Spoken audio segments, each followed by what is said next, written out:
Another important part of desoldering, from what I've read on the internet, is that you need to use, or you need to clean, if you're going to reattach some microchips, in this case these little critters, back onto this, you need to make sure that the little solder pads are nice and clean. So here I've got some desolder braid, which is coppery stuff from what I can tell, and it's copper coloured, so pretty good to assume it's copper to some degree. And the next bit's just to sort of squash it down. You should probably not use a heat gun for this. A soldering iron would be much easier and apply a lot less heat and stress to the chip or the board you're working on. But I am so lazy, I can't be bothered getting an extension cord for this. I probably will when I do the real thing I need to solder, which is not this is just a test. But essentially you just heat up the solder, press a little bit of braid down to it, and it lifts the excess solder. Look at that. It's coming up great. Probably can't see it on YouTube, but if I move down a bit closer, I'll just try a bit. Hope it doesn't melt my plastic container. Pretty good heat gun.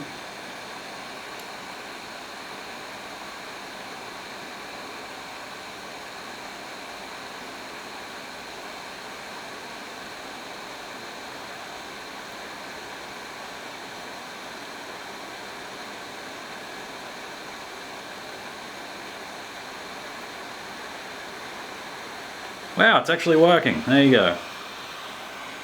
Don't know if you can't see that. There's no chance you can see that. See if we can get a close-up.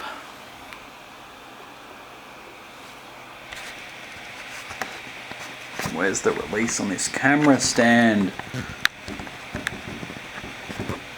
Freedom! So,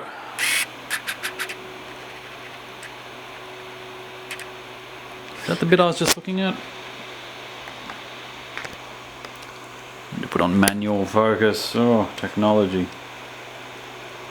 There you have it there, just to the left of C32. You'll notice that the pads look a lot cleaner than the ones surrounding it, which is what you want to achieve.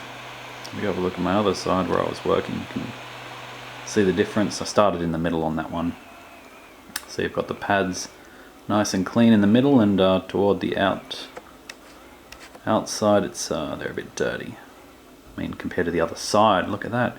Some of them look like they've still got legs on them. Oh dear. But there you have it.